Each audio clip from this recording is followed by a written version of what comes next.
विष्णूंनी हिरण्याक्ष या असुराचा वध केल्याने त्याचा भाऊ हिरण्यकश्यप भयंकर संतापला।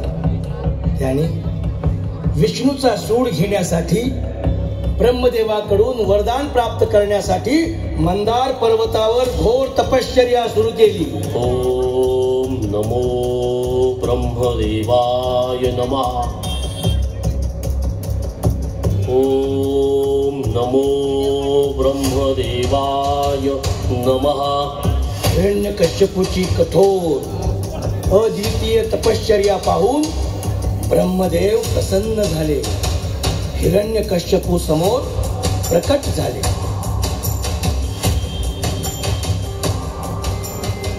ओम नमो ब्रह्मदेवाय नमः।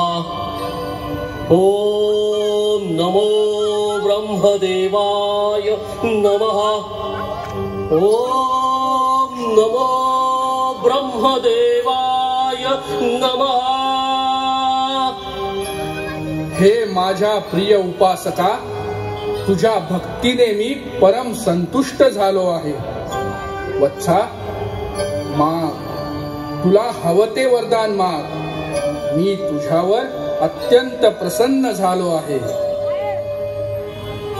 हे विश्व निर्मात्या, तुला सादर प्रणाम। विधात्या, आज मितीस कुणालाही प्राप्त झालो नसेल असं वरदान मला दे। एवढी कृपा दृष्टी माझ्यावर कर अशी मी याचना करीत आहे। निसंदेह तुझ्यासारखा परमप्रिय भक्त मला लाभला आहे आणि अशा भक्ताची मनोकामना पूर्ण करणं हे माझं कर्तव्य आहे। हे कमलासना, तुझ्या कृपा आशीर्वादाने मला असं वरदान प्राप्त होऊ दे ज्या वरप्राप्तीने माझा अंत कदापि होणे शक्य नाही। ना शस्त्राने ना अस्त्राने, ना वायू ना अग्नी ना जल ना आकाश ना आत ना बाहेर ना दिवस ना रात्र ना देव ना दानव ना पशु ना मानव या कुठल्याही परिस्थितीमध्ये माझा मृत्यू होणे शक्य नाही असे वरदान देऊन तुझ्या प्रिय भक्ताची कामना पूर्ण कर। हे चतुरानना, हे विधात्या, मला वरदान दे। हे भक्त वत्सला, मला वरदान दे, वरदान दे, मला वरदान दे। तथास्तु,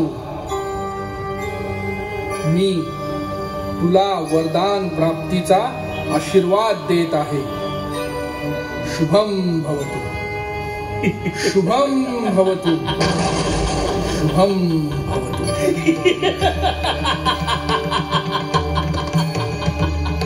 हे जन्मदात्या, कृपाळा, तुझे कोटी कोटी आभार। तुझे कोटी कोटी आभार।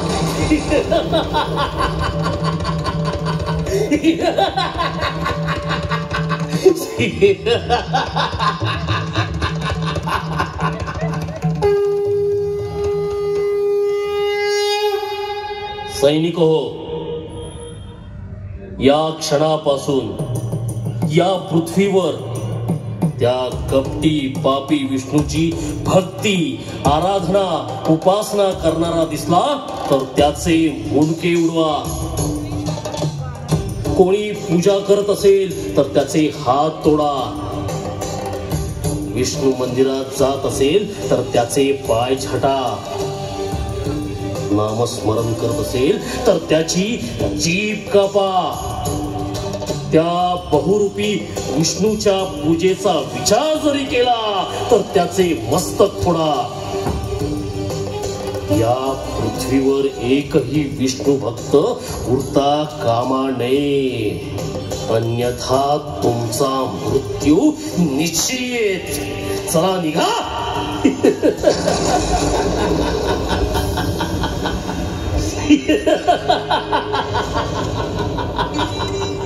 माजला तरी सूर्य उगवण्याचा थांबत नाही.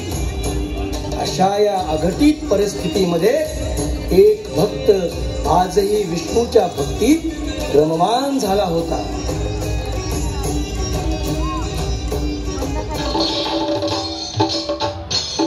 राजाधिराज, पृथ्वी अधिपती, दानव सम्राट, असुरराज हिरण्यकश्यपू महाराजांचा विजय असो, विजय असो, विजय असो.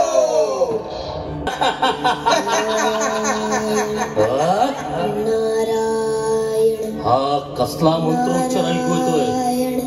कुठला महाराज? तुमचे कान फुटले काय मूर्खांनो? लक्ष देऊन ऐका.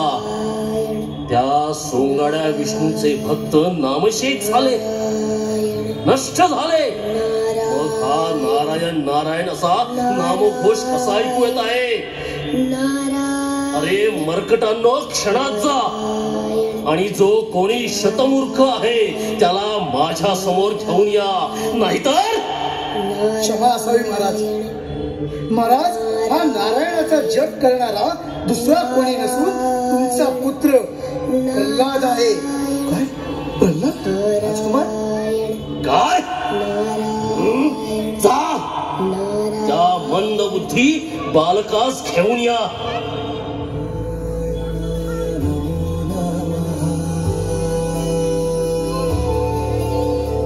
वासुदेवाय नमो नमः.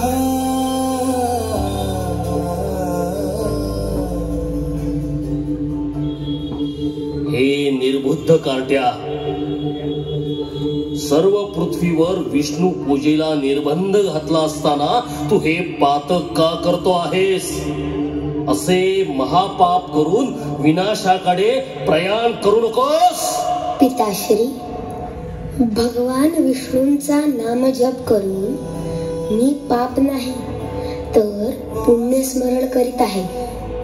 जगतपालक भगवान विष्णू मला विनाशाकडे नाही तर प्रकाशाकडे घेऊन जात आहेत.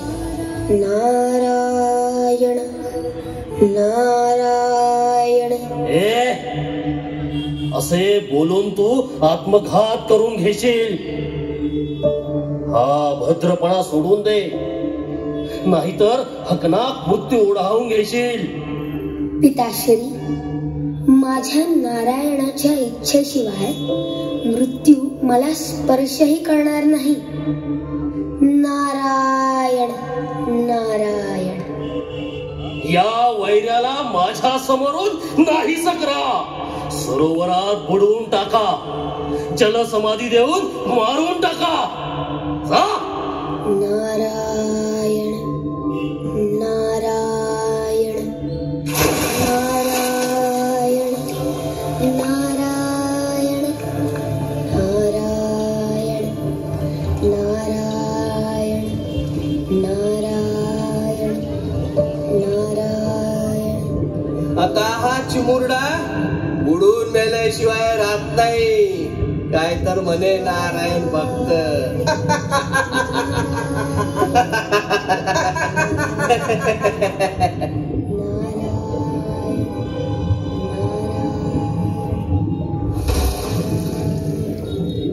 अरे, हा तर पाण्यातून सुखरूप बाहेर आला.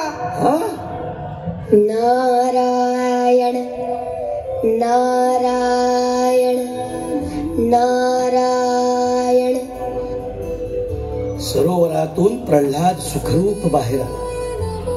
हे पाहून प्रल्हादाला कड्यावरून खाली ढकलण्यात आले. उकळत्या तेलाच्या कढईत उभे केले. परंतु नारायण नारायणचा जप अखंड चालू होता. त्यामुळे प्रल्हादाला कसलीही इजा झाली नाही. त्यापुढे जाऊन प्रल्हादाला पिसाळलेल्या हत्तीच्या पायाखाली देण्याची तयारी झाली. पण नारायण नारायण हा जप ऐकून पिसालेला हिंस्त्र हत्तीही शांत झाला. हे पाहून हिरण्यकश्यपू रागाने निघून गेला.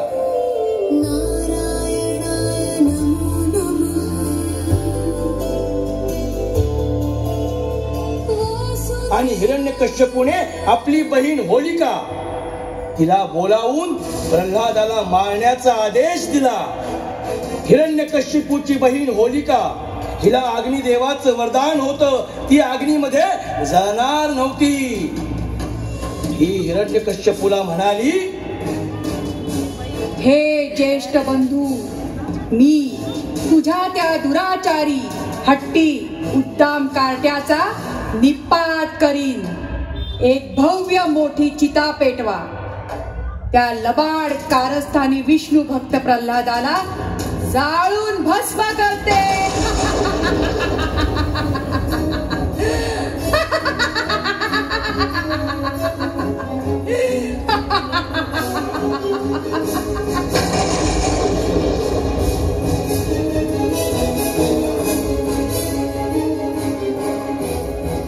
नारायण नारायण नारायण नारायण नारायण नारायण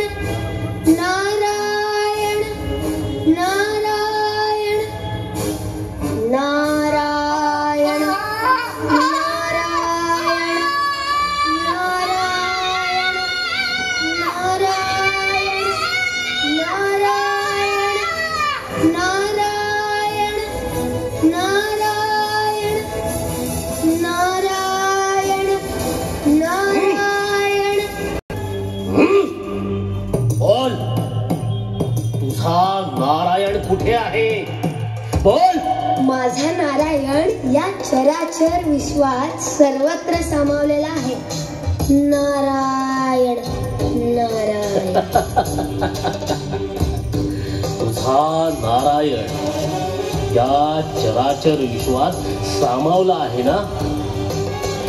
बोलव त्याला. असा घाबरून बसू नको, लपून बसू नको. ये समोर ये. एका क्षणात त्याला मारून टाकतो. चिरटा सारखा चिरडून टाकतो.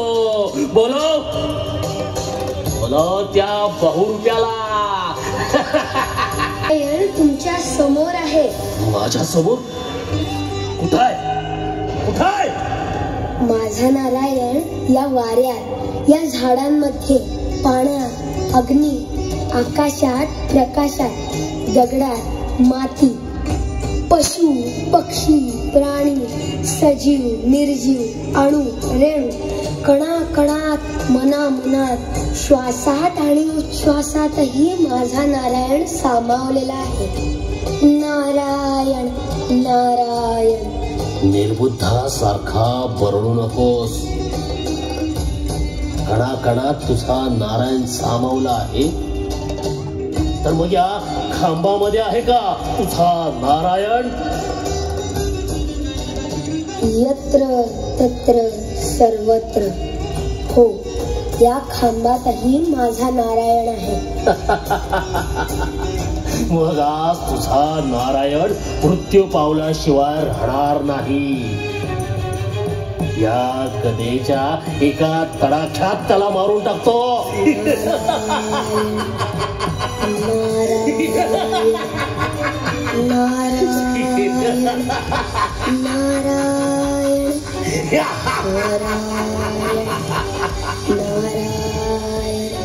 गदा कशाला? गदा कशाला?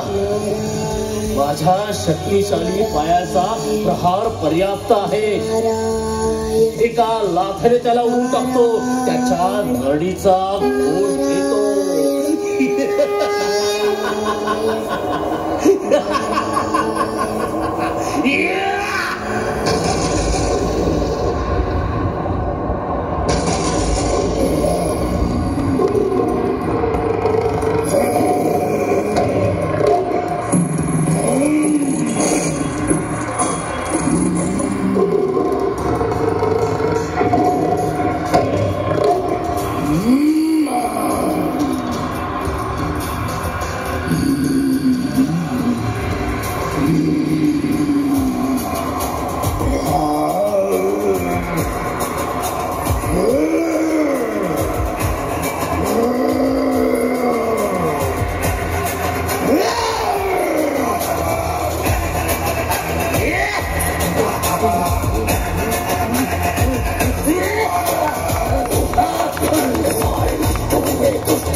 रात्र न दिवस, ना देव ना दानव, ना पशु ना मानव, नरसिंह नरसिंह